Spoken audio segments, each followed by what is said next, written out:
A cigar with a shot of Jack Daniels coming up next on Pastor Bob's Coffee Break.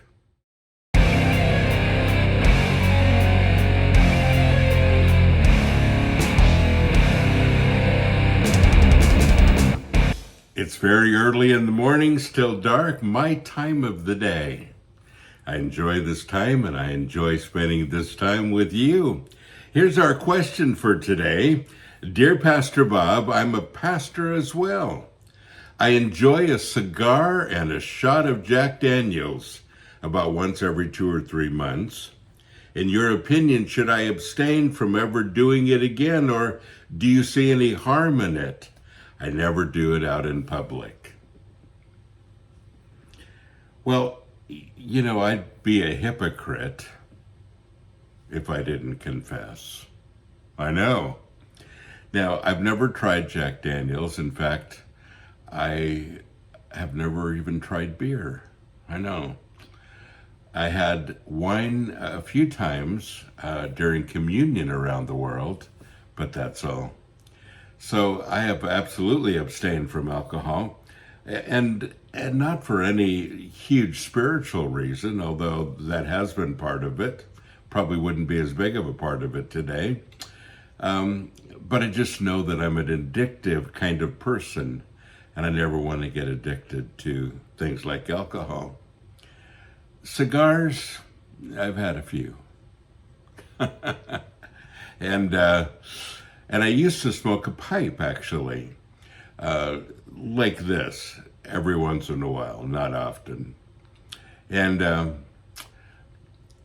I went to a vape pipe because I thought that would be better. And then I went to just the kind of vape that doesn't have any nicotine in it and just flavored. Actually, they call it organic and all natural, and I like the one that was the chocolate flavor. And then I thought, I don't need to do this. And sometimes I did it in private. There's a few times I did it in public. And the times that I did it in public, I could tell were uncomfortable for people. And for me, didn't feel right. And I think that's the biggest thing. My whole heart is set on the gospel, as I'm sure this pastor is too, that wrote the question. And my whole life is centered on that, and I don't want anything to get in the way. It's just not that important. But let me also say that this is a different day.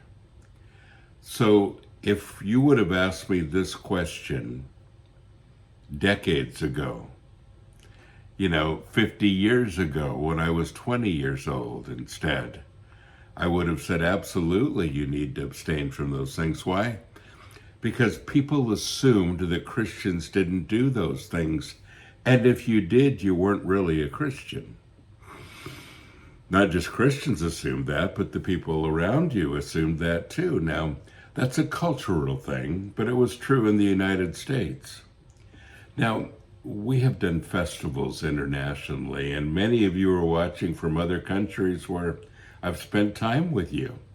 And I've enjoyed traveling the world for all of these years and spending time with you and sharing the gospel with you and all of that. Many of you come from countries where beer is just part of the culture. In fact, there have been a couple festivals where they actually serve beer at the Christian festival. You say, well, that doesn't sound very spiritual. Well, it's cultural. Cultural. So you have to ask yourself, what is the culture? And also, what is my role in the culture? Now, it is true that smoking a cigar and a shot of Jack Daniels 50 years ago was a big deal. Today, I think people have changed, and not that the morality has changed, but the culture's changed a bit. And those things are not considered non-Christian as much as they used to. So I guess it would be determined by what kind of a culture are you in America. This person is from America. And what kinds of people around you, would make that assumption? If it's not a big deal, then it's just not a big deal. And if it is, well, you have other things to consider, and that would be important too. Turn with me to Matthew chapter 5 and looking at verses 13 through 16. And it says, "You are the salt of the earth, but if the salt has lost its taste, its purpose, how can it be made salty? It's flat. It's no longer good for anything but to be thrown out and walked on by people when the walkways are wet and slippery. It helps them not to slip and fall. But that's all it's good for, and all it's good for is people just to walk on it." And then it says, "You are the light of Christ to the world." The light of Christ. You are the representative that they see. A city set on a hill cannot be hidden, nor does anyone light a lamp and put it under a basket, but on a lampstand instead.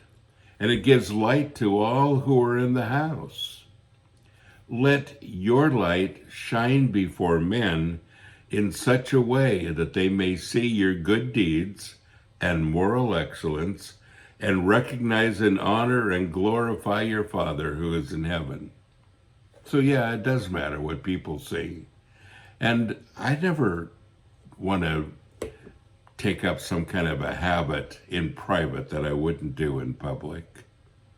I just feel like a hypocrite doing that. If I feel like it's okay in private, then it ought to be okay in public too. I think that's important. But let your light shine. And I think that is important. When I was growing up, my mom used to lead the singing in our Sunday school classes. We'd all get together and sing, and then we'd go to our classes. And one song that she taught us and that we sang at home too was "This Little Light of Mine," and we'd put our finger up. "This little light of mine, I'm going to let it shine. This little light of mine, let it shine, let it shine. Put it under a bushel, no, I'm going to let it shine. Let it shine, let it shine, let it shine." And then one of the verses says, "Let it shine till Jesus comes." So, from an early age, I understood that this verse was important. And that it's important to let the light of Christ. What light are we talking about? The light of Christ. We are the light of Christ to the world. So what does it have to do with a cigar and a shot of Jack Daniels? Those things become insignificant when compared to a greater purpose. And if there is a chance that anyone, including you, might feel like you're hiding the light, then it's not worth it. It's just not worth it. I love being able to feel bold, to feel empowered.